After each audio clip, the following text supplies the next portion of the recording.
ભારતને આપણી આત્મનિર્ભર નારી શક્તિ એક નવી ઉર્જા આપવા જઈ રહી છે। સરકારના સહકારથી આર્થિક પ્રવૃત્તિમાં જોડાઈ ગુજરાતની મહિલાઓ આત્મનિર્ભર બની રહી છે અને તેનું ઉત્તમ ઉદાહરણ મહીસાગર જિલ્લાના ખાનપુર ગામના બેંક સખી જાગૃતિબેન પંચાલ બન્યા છે। તેમની કહાની સૌને પ્રેરણા આપી રહી છે।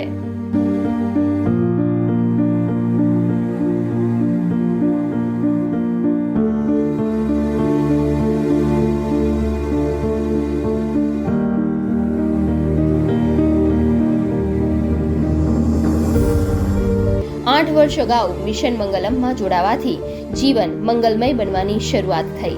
પહેલા તો મને એવું થતું હું કંઈક કામ કરું અને હું પોતાના પગ ઉપર ઊભી રહું। હું અત્યારે પીટીસી બીએ કર્યું છે, ગ્રેજ્યુએશન પૂરું કરી અને હું ઘરે બેસી રહેલી।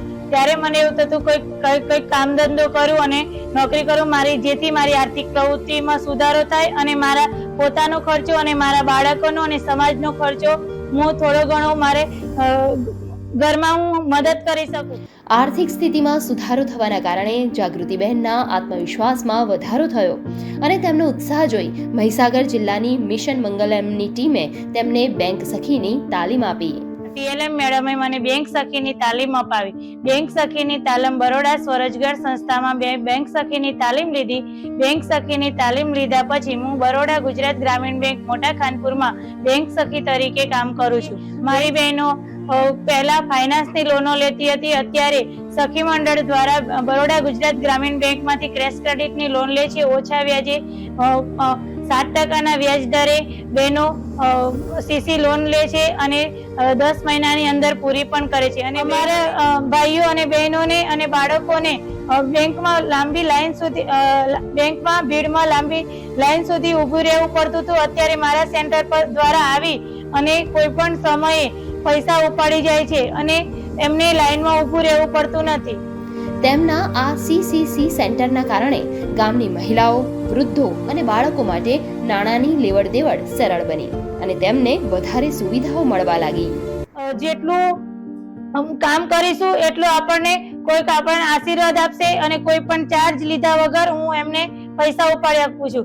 જ્યારે 2022માં મેં ગુજરાતમાં 23 લાખનું ટ્રાન્ઝેક્શન કર્યું અને ત્યાર પછી મને એવું થયું હજુ વધારે મહેનત કરું, ત્યાર પછી આખા ભારતમાં 33 લાખનું ટ્રાન્ઝેક્શન કર્યું અને મને કુબેરભાઈ ડિંડોર સાહેબ દ્વારા સાલથી સન્માનિત કરવામાં આવી। તેમની પ્રામાણિકતા અને મિલનસાર સ્વભાવના કારણે તેમના ટ્રાન્ઝેક્શનમાં ધરખમ વધારો થયો અને તેઓએ ડિજિટલ ટ્રાન્ઝેક્શનમાં સિદ્ધિ મેળવી।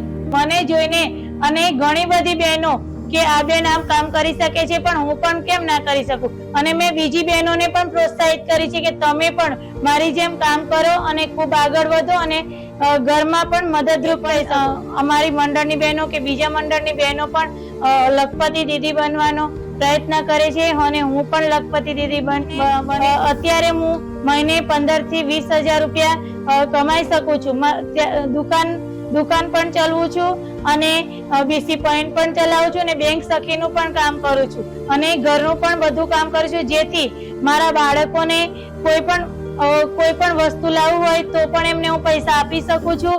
અને મારે પહેલા મારા ઘરવાળા જોડે પૈસા લેવા પડતા હતા, અત્યારે પણ મારી જાતે પણ હું કોઈ પણ વસ્તુ લેવી હોય તો ખચકાયા વગર હું મારા મહોત્સવ કે કોઈ પણ કે સમાજની દ્રષ્ટિએ સમાજમાં કે બાળકોને કોઈ પણ જરૂરિયાત હોય તો હું પૂરી કરી શકું છું, જેથી સરકારને આટલે મને પગ ઉપર ઊભી કરી, તેથી હું સરકારશ્રીનો આભાર માનું તેટલો ઓછો છે। આમ મિશન મંગલમ, NRLM, CCC જેવી સરકારની ઉપયોગી યોજનાઓ થકી જાગૃતિબેન જેવી અનેક મહિલાઓ બની છે આત્મનિર્ભર ભારતની આત્મનિર્ભર નારી।